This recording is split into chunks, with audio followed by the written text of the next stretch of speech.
talk about whenever we talk about security inside the cloud, first of all, why do we need to secure our machines? The reason is pretty obvious. Second thing, what is the best way to secure your machine? Now, when I talk about security, we are talking about two types of security. One is if we are going for the security from some external provider. One is if we are asking for the security from the internal people.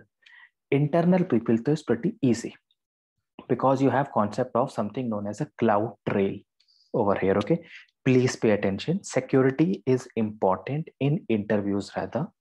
And if you are going for high-end interviews, actually there they will ask you. Low, they won't even ask you about this. But fine. So whatever you are doing inside your AWS, whatever any person or any IAM user rather is doing inside your AWS account is all logged in via CloudTrail. We know this. Then you had a question that day that, okay, fine, you are logging the things. For how much time is this actually logged? For example, yesterday I did all of these things where I created the route, I created certain VPCs, I created access keys and so on. Okay, so multiple things I did. It is all being logged over here. Now, if these logs are happening, these logs will also have some maximum time till which the logs are available to us.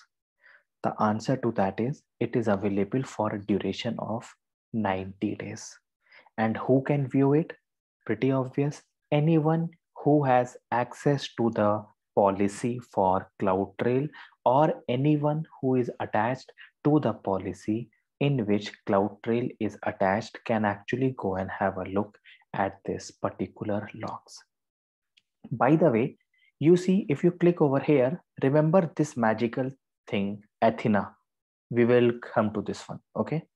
By the end of the class, I will tell you what this is. But for now, I only have option of download as CSV and download as JSON. Over here in the complete thing, I don't have any place where I can delete this record. So if at all this user2 who has deleted user2 itself or user2 who has deleted this particular user or removed user from group, and what did they do? They removed user1 from developer group. So looking at this itself, if you want to know that who removed user1 from this particular group, you can go and have a look at it. Now, realistically speaking, this becomes a bit difficult. Let's see why. So let this open up. If at all you are working on AWS in real time, there is humongous amount of logs which are actually kept. Please pay attention to this thing. Magical word here is 90 days. So too much of logs are actually created. If you go into your one, you might not be seeing many things because not many people are working on that account. But at organization level, it takes a lot of resources and this is quite a big file also. So in that case, you will have to go. So let's say that you have said the problem is that someone has removed this user from that particular group. So you know for sure that you will be looking for this event somewhere, remove user from group, and looking at that, you can understand that this user2 has removed this. Next part, no one in CloudTrail can ever go and delete any record from CloudTrail. We will come back to that. Before that, have a look at this logs. Obviously, it is an MB file. So we understand that these are, okay, let me zoom it somewhat. Okay, this much should be good. Okay. So let's put it here and this one. So in ideal cases, no, you see over here, this thing will tell you. Okay, let's put a filter on this here and this filter here. So if you want to know that what people have done inside US East 1, just put that filter. You will see what people have worked inside US East 1. Looking at this itself, you can understand that this organization is working more on US East 1 and AP South 1. Apart from that, this is also telling you that the IPs from which the request is coming to you happens to be these IPs. Again, I am telling you The request which is coming to your AWS console is coming from these IPs only. Again, this is only the request for the users in IAM. Someone accessing your website is different. Someone accessing your AWS account is different. This is only about people, those who are trying to access your AWS account. Now, please pay attention. This is very important. Next, what all users have access to your account? Just have a look at this and you can understand that these all users have access to your account. User 1, user 2, Terraform. Why do I see these things? We will know about it shortly, though you might know. Yesterday, remember we had created a role for an instance. That role was attached to a EC2 instance. EC2 instance was doing some job. And how do you identify EC2 instance? By the instance ID. I-this. It means somewhere down the lane, this EC2 instance has done some job.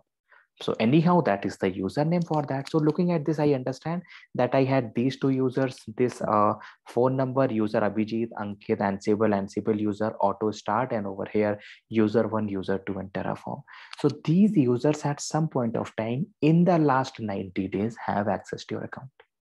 Okay, other thing, have a look at it yourself. Looking at the event name itself, you can see. So let's say someone has removed the user from the group. No, so somewhere over here you should see remove user from. Just put a filter over there, and now you know that all of this happened in US East 1. Anyhow, IAM is a global service, which obviously means it happened in North Virginia. Who removed it? You know for sure that this request came only from these 5 IPs. Now you can filter out this.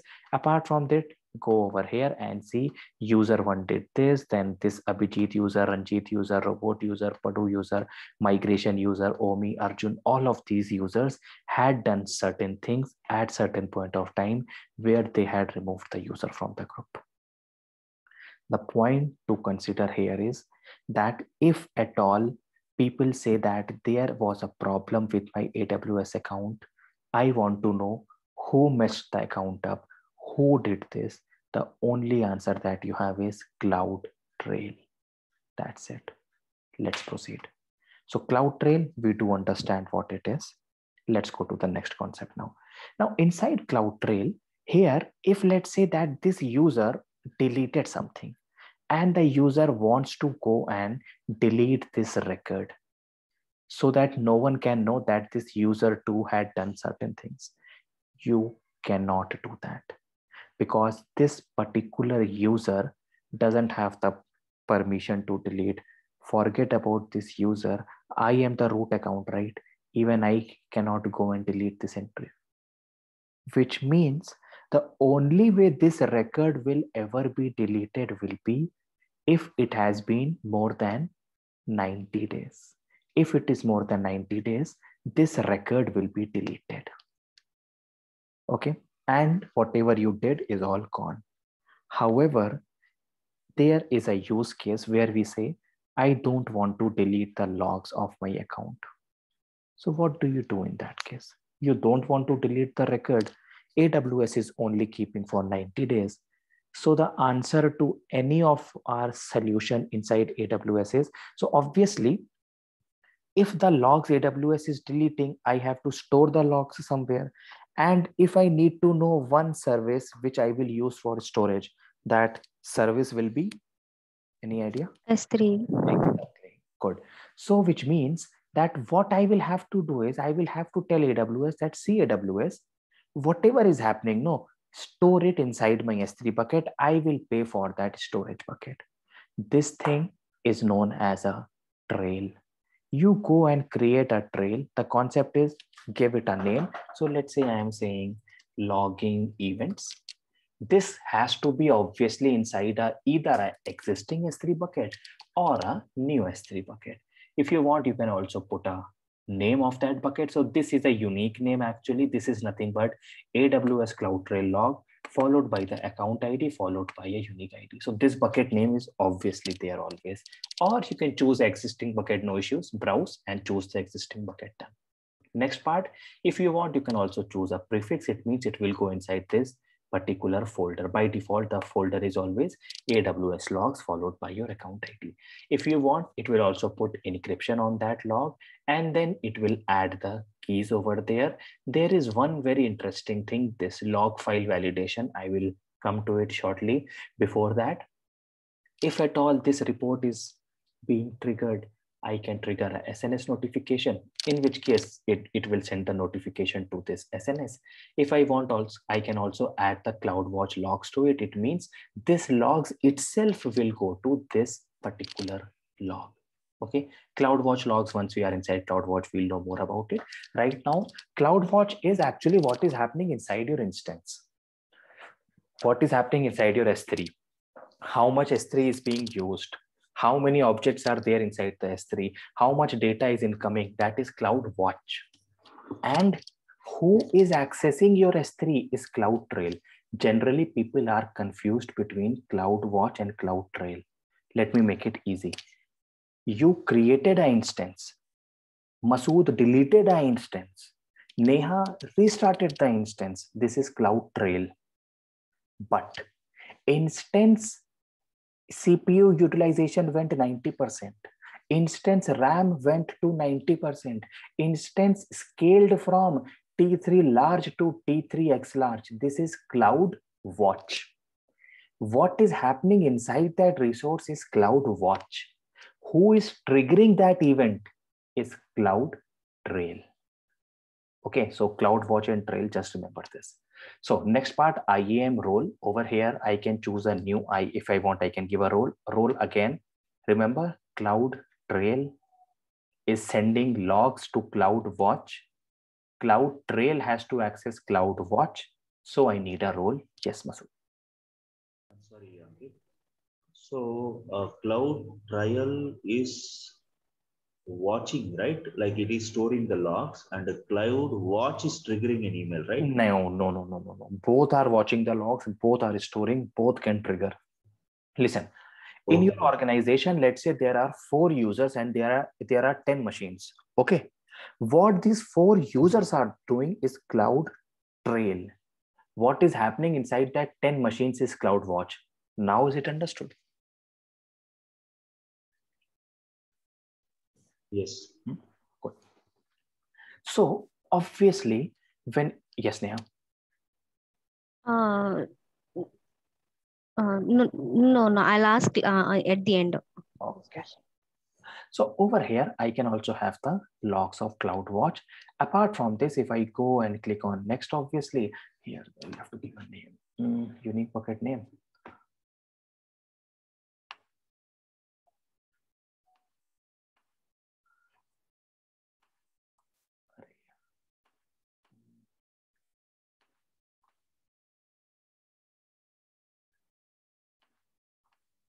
Here automatically. And if you click on next, what type of logs you want to add? Data events for a resource or insight events. Inside events, you will understand. Remember Athena, we will come to that here only. And management events, what is happening inside your AWS resource. Data is who is logging what is happening inside your bucket, who is doing what. Insight events, if you want to know some unusual activities, like I know that, like remember my case, 8 p.m., 8 a.m., 9 a.m., 10 a.m. Now 8 a.m., 9 a.m., 10 a.m., 11, 12, 1, 2, 3, I know it is hike is always there. I know at 8 p.m. hike is never there. Suddenly I see a hike of 100% at 8 p.m. when I know that in the whole year it never happened. That is your insight events. Unusual activities, if there is there, it can log that also. Now if you click on next, the only thing is you just have to go and click on create trail over here. And we can't select all 3. You can. What is there?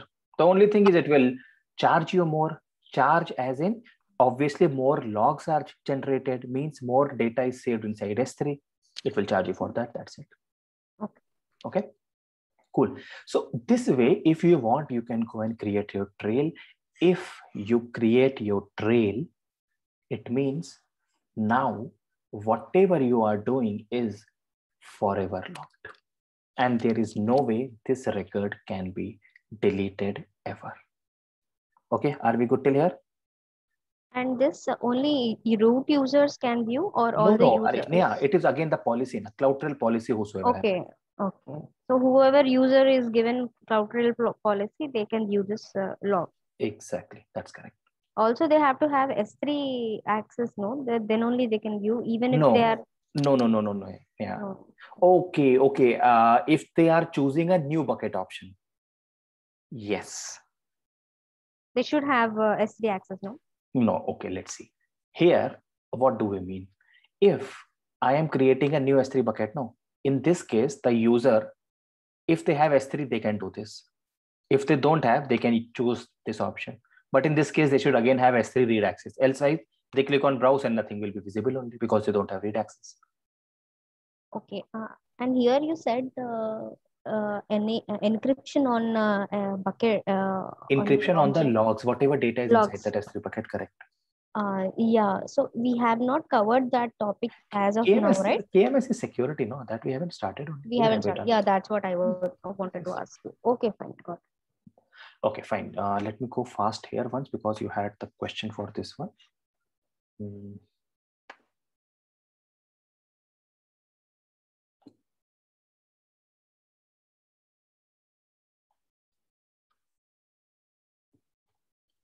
So that should answer your question number 1. CloudTrail policies. We good now? We can get the trails and all these things. In this, obviously, don't have S3. Exactly like you said. Separately, you will have to give S3 also. Yes. Okay, cool. Now comes a question over here. So this was what we did inside CloudTrail. So as we know that there is no way by which you can bluff AWS. So if in case you have logged anything inside AWS, there is no way to skip it. AWS is going to log everything.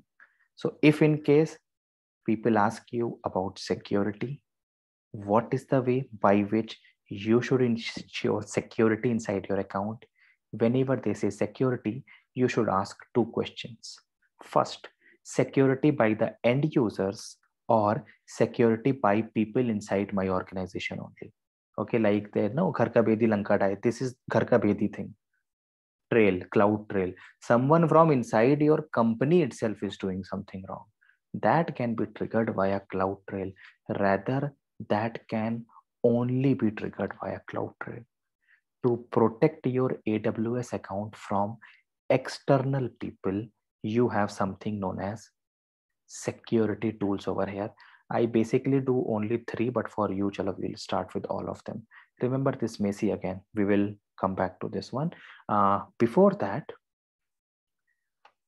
we said someone deleted the S3 bucket, right? You should have a question. If someone deleted my S3 bucket, is there any way by which I can myself know if someone deleted my bucket? The answer is yes. This is a service known as CloudWatch. Okay. By the way, I do know that there is a service known as Events Bridge also, but let's go the classic way. Then we will move to Events Bridge. So basically, any event which is triggered, bucket deleted, instance created, instance deleted, bucket created, deleted, anything, that is always something known as an event. So what we will do in this case is we will go and create a new event over here in which, let's say, we are creating an event for S3. Where are you, S3? This. And I want a bucket level operation and specific operation and delete bucket. If someone deleted any bucket, I want to be notified. Or maybe someone created a bucket, or maybe any of these things you can go. Okay. I can add a target. Obviously, you understand SNS topic. You can send the message to this particular topic, which means if in case someone goes and deletes your bucket, this will be notified via SNS. Okay. If someone, deletes or creates your bucket. Okay. On day 1, we started with S3, and in S3, we had skipped one part. Let's go back to that part. And this is the last time we are doing anything in S3. Inside this, while we were creating a bucket, it had asked me for an option: enable detailed logging, enable CloudTrail events. If you remember it. Remember it? No. No, very good. Fine. So anyhow, that was in the old console. In the new console, still you have it. No worries. Let's have a look at it. Let's go to any of the bucket. Let's go to any of the properties. And over here, now do you understand? AWS CloudTrail event. CloudTrail, you understand? Apart from this, you can also have server access logging. If you go and enable this server access logging, this will be caught via your events inside CloudWatch. And if someone happens to delete or create your bucket, you will be notified in this SNS topic. You say, I want to be notified in multiple SNS topics. No worries, you can choose 2 topics or 3 topics or whatever it is. You also have a magical thing known as Lambda, by the way. We will come to that shortly. But for now, if someone is doing anything, it will inform me. Yes, Neha. So it's only for buckets or anything that we can Exactly. I was create a coming rule. to that. I was coming to that only. Let's say easy to know. If someone stops my instance, let's say instance, if someone stopped my instance, maybe specific instance or any instance, again the same old story. We good? Yeah, good. Cool. By the way, this is for almost all the services of AWS. Okay, and now going back.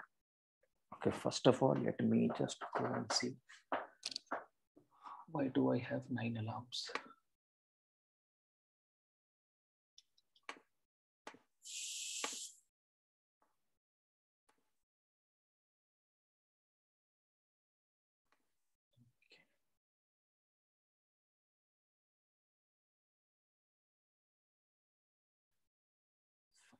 Will go off now. Okay, let's go back. Inside my events, I do understand events. No, now what AWS has done is they have created a new service only event bridge over here. Okay, so this is important because if you go for interviews and people ask you what is an event, you will straight away tell them event bridge. Maybe they don't know that now this service has been renamed as event bridge. So just tell them it's the same old story here. You can create a rule, let's say something for delete rule. And what I want to do, event pattern for what I want to do it when this happens and I want to send it over here. And what do I want to do by service? Which service? Let's say AWS. Which service? What did we do? S3 earlier, no? S3. And what happens? Bucket level operation. Inside bucket level operation, what happens if someone chooses to create my bucket or delete my bucket? Same old story. It's given other options for service provider also. You can do it for other. This is AWS console only, no? So why it is giving other options also? Service partner, Neha. You understand. In the end, we will also do something as AWS Marketplace. Okay. People are say, okay, fine. Now you will say, "Arey, acha, this thing." Be ready. Inside EC2. Yeah, I know this spot request. Request. Not spot. Okay. Fine. Let's see. Inside this launch instance, do you remember something as AMIs? Yeah. And you could have bought it from Marketplace also, where this service was running inside AWS instances. No? Yeah. Everything is from them only. Only it is running inside AWS, right? Okay. These services. Understood now? Okay. Good. So by the way, it can be all events. So all events anyhow, whatever is there, it will keep on triggering. This you shouldn't do, because then if you start getting notification for everything, what's the point of it? Okay. So going back, this service is known as Events Bridge, code name Events.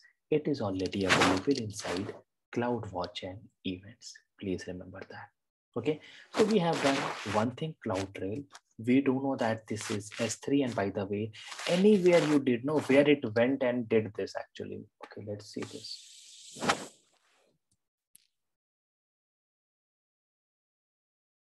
This part, and if you had gone this, no. Now if you see over here, you have option that you want to create a role, shut down, understand, accidental, detailed monitoring. These are the same things what it was connecting from day one. Every service had this. That is why for these things we need something known as events. Fine. So CloudTrail we understand, CloudWatch a part of it we understand events, and we do understand that S3 has it, EC2 has it, and similar to this everything else also has it. Let's go back and talk about IAM already done. Let's talk about a service known as WAF and Shield. By the way, this is now known as WAF v2. Okay, so Windows Web Application Firewall version 2. It is the same if you go for your firewall also here. Let's have a look. You go to AWS Firewall Manager, it's the same thing, WAF v2 only. Same thing will open as it is. So if at all you are confused, or if they ask you in the interviews about WAF or AWS Firewall Manager, it's the same thing only. Don't be confused. Let's begin. Before we begin with this, let's first of all understand what a DOS attack and what a DDoS attack is. I believe that you already know about it. Yes or no first?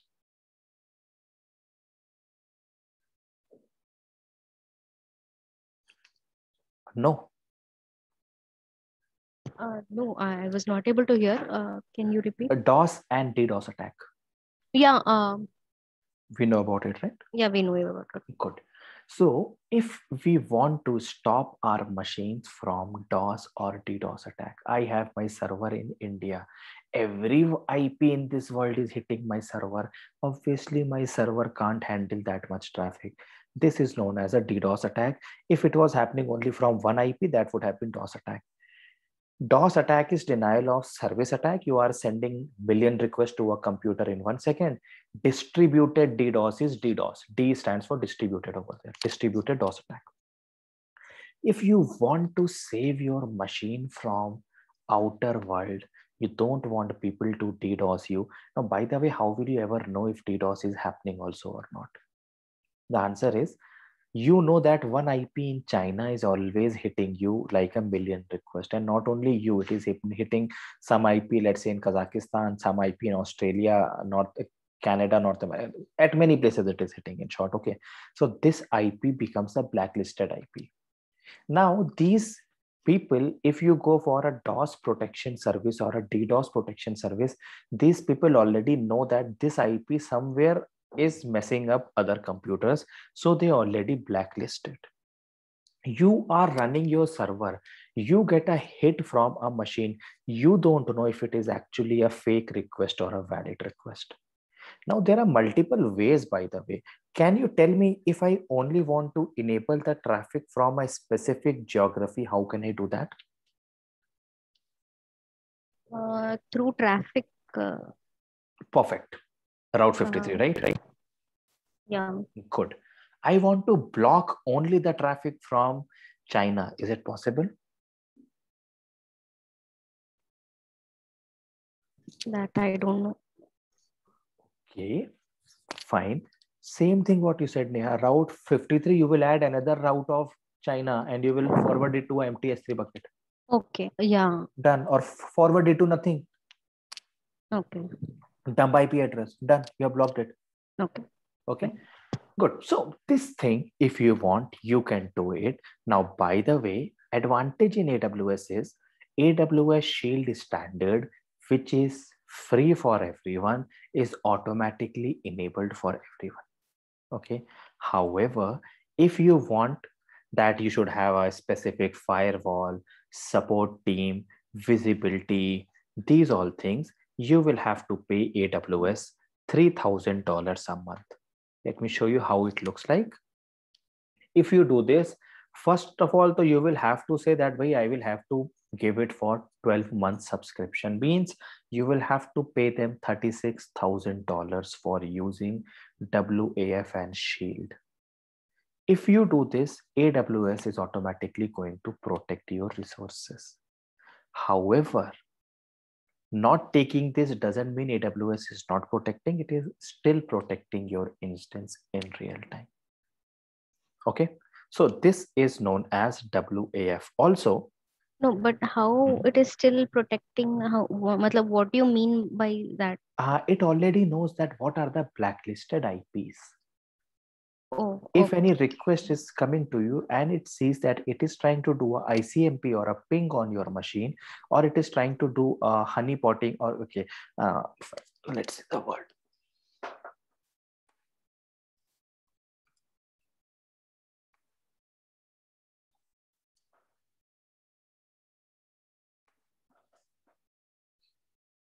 So pretty straightforward actually. What it does is it sends a request via internet and it sends a scan on it. Means I send a request to port 80, 81, 82, 83, 84. One to will respond, no. Whatever responds back, I understand that this is there and I will start sending request on that. Understood? No. No. No, very good. I go outside your home and I start calling all the possible names, 1000 names which I have. One name will strike, right? You will say, who is there? Now I know your name. Yeah. Got it? Honeypot. Yeah. Okay. Okay, pretty straightforward actually. And for the program to send a request is nothing. It's a simple loop. Port number 0 to 65535. That's it. It's pretty easy. So this, what happens is a network sweep happens that I will start pinging. So I know that I hit you on port number 0, then 1, then 2, then 3, then 4. So I know that this IP is doing that. So I know that you are honeypotting it and I will stop it. Okay. Okay. And this AWS will do based on the history. No, AWS has so many servers across the world. It already knows. Oh, yeah. Okay. So it has the complete database of it. Okay, so that it anyhow does for you. Now you say that no, special thing. Now Neha, pay attention, especially you, because you had asked this question. I want to stop only one IP in this world. I know this IP is messing up things. What you will do, you will go and give the IP name over here. You will give this, you will tell in what region you want to apply that and give the range of the IP. And that's it. It is going to go and stop the request from this IP itself. Got it? So some IP range from China, if you want to block, if you remember, China will have some specific IP only, isn't it? Yeah. This is another way of doing that. Okay, cool. So this is WAF and Shield. So this is also how you can protect your account. Now, yeah, so in organizations, actually, they will say that I still want to secure my network. So in that case, you will tell them WAF and Shield, or also known as AWS Firewall Manager. Fine. Let's go to the next one then. Okay, resource access. Okay, let's go for Cognito. Cognito we have done already, remember? No, we haven't. No, we haven't. No, we haven't done. We haven't done. So Cognito is used in scenario wherein you might have seen, or what seen you would have seen only. You go to a website, it will ask you register on us. You will have to create the complete register page. People can log in with SMS, with email, reset password, temporary password sent for 7 days, by name, phone number. They can authorize by email or by phone number or by both. If they reset phone number or email, a welcome email has to be sent, welcome SMS has to be sent. All of this drama has to happen. So your primary resources go in registering that user itself. Rather, AWS says no need for it. I have already created something for you, something known as a user pool. So let's call it like registration. Now, how can people sign in? With email, phone number, or with a username, whatever you want, or maybe by email or phone number or both. Then what do you want them to enter? Like in WhatsApp, you only have this option, allow phone number, and then you only have your name, isn't it? So you can have this. Now you say these attributes are not enough for me. I need a new attribute. Okay, what is not here? Mother name is not there, no? So you can add a custom attribute, which is string, and you can say, and let's put a camel case on it, mother. Okay, and of maximum 256. Okay, so string mother name, which is of 256. So people will log in with this also or with this also. They will have to enter both the fields. Next step, what is the password length you want to keep? This you automatically understand how much time the password should automatically expire. Do you want to enable MFA? How will the user recover their account? Email, phone, only email, only phone number, or none? Only the admin can do. Have you seen this at any other place? Yeah, if you given any privilege to IAM, right? yeah, Exactly. this User can't change their change own the password. password. Exactly. Good. You have already seen this. Perfect. So if you want, you can choose any one of them or none, in which case admin will only do if they have to verify which thing they should verify. Now, obviously, if Cognito has to send a SMS, Cognito needs access to SNS, isn't it? SNS. Cognito as a service has to go and access SNS as a service. So obviously it needs something as a role. You don't have to worry about creating a role. You just give it a name. AWS will automatically understand that this is for Cognito, so I need access to SNS. Now you say that, no, I want to create. Go on, create your own. Next step, if you want to send email, email is sent via something known as SES or simple email service. This obviously is sent only from these three places: Virginia, Oregon, and Ireland, only 3 data centers. It will go from this email. You will have a from address, and if you want, you can also add a reply to email over here. So it will send the email. If you want, it can also send the email verification message. Finally, the SMS message. SMS is pretty expensive, just keep in mind. Then if you want, you can add the tags also. This you might have seen on your computers. It will say remember me. So if you want, you can also add this one. So if the user signs in, it will also say remember me option. It will give. App client is something for your apps. So if you want, you can also create an app over there. In this case, this app will have the access token and ID, and then this will work more on Lambda. Once we are inside Lambda, we will come back to this and we'll understand what it is. Trigger, again, Lambda. So before the user authenticates, certain conditions should happen. After it happens, it should happen. After authentication, something should happen. Post confirmation, something should happen, and so on. Have you seen this sort of a thing at some other place also?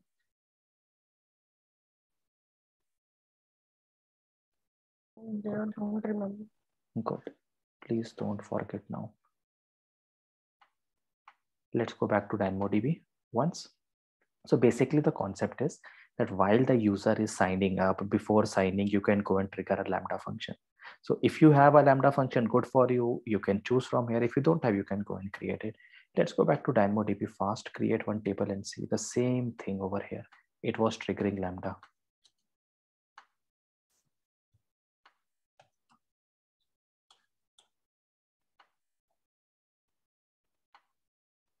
Let it happen.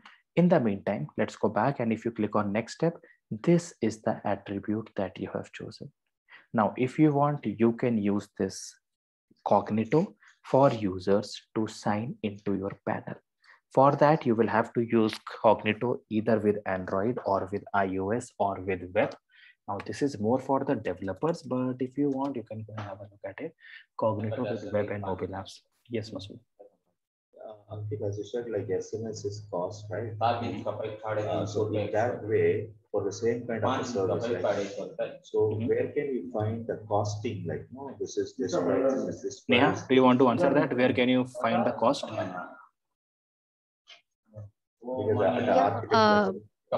Yeah, we have that calculator. Perfect. That's the answer. AWS calculator. Once we start, we will see for you also AWS calculator. That's the thing. Estimate service is SNS, and you will give that. It will work. Okay. Now for certain things, it is not there, like data transfer. This you have. For SMS you don't have only. So SMS for these services, you will have to go for SNS and type pricing. Only for SMS, by the way, it is different. That is why I am showing you also. SNS, everything is there, but only for worldwide SMS, it goes to a new thing. Have a look. Then go to this one, and then FAQ, you click, and then it will show you the pricing. SMS pricing is a bit different. Okay, because it is based on the country where you want to send it. This is pretty expensive actually. So, okay, fine. Let's go back over here now.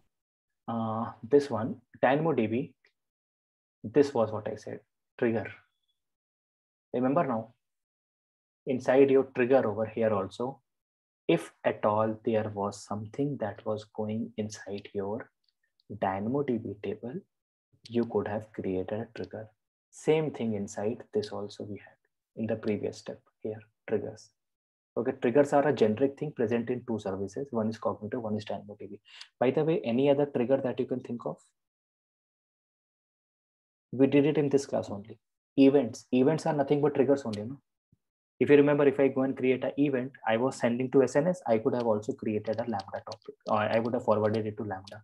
So everything or every event is a trigger only in itself. Creating instance is a trigger, deleting instance is a trigger, creating a bucket is a trigger, removing bucket is a trigger, everything is a trigger only. Only these two services especially have the triggers, that's it. Okay. What does this trigger in these two functions will be doing? Like it will be sending. Okay. No, I didn't get it. Good. If someone goes and adds a record inside the table which you think should not be added, they have added a word, a cuss word or something which you don't think should be there also in the first place. So what happens is, if it is added, it will go to trigger, Lambda will pick it up and Lambda will inform, or Lambda will take whatever action it has to take, including deleting the record itself. Okay. Okay, fine. 2 to 3 months, it should be more. Okay, fine. Anyhow, going back, this was my Cognito. Cognito can be used for ensuring that I can create user accounts and stuff. Next, IAM we already know. WAF and Shield we already know. Here, like we are all, if we are already having a web page, like how we had the code in the beginning, no? So there, instead of hi, how are you, we could just create all this and correct. Correct. I mean, this is another way you mean to say. Exactly. It is not there over there. Yes, correct. Or both of them we can run. Both you can. Why will you do both then? Some authentication will happen from there, some will happen from you. Then what's the point of that? Okay, so either one. If you are going for this service in AWS, how the web page will? I mean, how the user? Good. It's here only. Here only. This one. npm install everything Node.js. If it is Angular, npm install this. Just add these things to your code, index.html or whatever module file you have. Just add this and you are done. And this, finish. If we are adding this, then the web page will be correct. Exactly. It will have those fields. Huh? Yes. Okay. Exactly. Fine. Got it. Okay. Okay. So these three services we have done. Tomorrow we'll start with the remaining of these services, but it's already time. Fine. Then tomorrow we'll start. So we'll start with these ones and finally Lambda, and we should be good. Okay. So any questions?